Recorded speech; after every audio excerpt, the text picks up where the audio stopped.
کبھی نیپولین نے کہا تھا چین ایک سلیپنگ جائنٹ ہے، جب یہ جاگے گا تو دنیا ہل جائے گی، اور آج شاید دنیا واقعی وہ لمحہ دیکھ رہی ہے، کیونکہ حالیہ دنوں میں دنیا کی نظریں ایک ایسے دورے پر جم گئیں جس نے عالمی سیاست اور معیشت دونوں کو ہلا کر رکھ دیا۔ ڈونلڈ ٹرمپ چین پہنچے، لیکن اس بار معاملہ صرف سیاست کا نہیں تھا، اس کے ساتھ دنیا کی بڑی ٹیک اور مالیاتی کمپنیوں کے طاقتور لوگ بھی موجود تھے۔ ایلون مسک، ٹم کوک، لیری فنک اور کئی ایسے نام جو دنیا کی معیشت پر گہرا اثر رکھتے ہیں۔ یہ کوئی عام سفارتی ملاقات نہیں تھی۔ اس میٹنگ میں صرف تجارت نہیں بلکہ اے آئی، ٹیکنالوجی، سپلائی چین، ایران کی سچویشن، اسٹریٹ آف ہارمز اور بڑھتی ٹینشن جیسے معاملات بھی زیر بحث آئے۔ دنیا سمجھ چکی ہے کہ آج صرف فوجی طاقت کافی نہیں، اصل طاقت اب وہاں بنتی ہے جہاں ٹیکنالوجی ہو، جہاں انڈسٹری ہو، جہاں دنیا کی سپلائی چین کنٹرول ہوتی ہو۔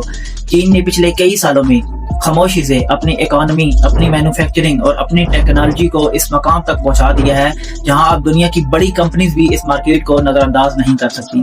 اس لیے آج واشنگٹن اور بیجنگ کے درمیان ہونے والی ہر ملاقات صرف دو ملکوں کی ملاقات نہیں سمجھی جاتی، بلکہ یہ آنے والے عالمی نظام کی ڈائریکشن بھی سمجھی جاتی ہے۔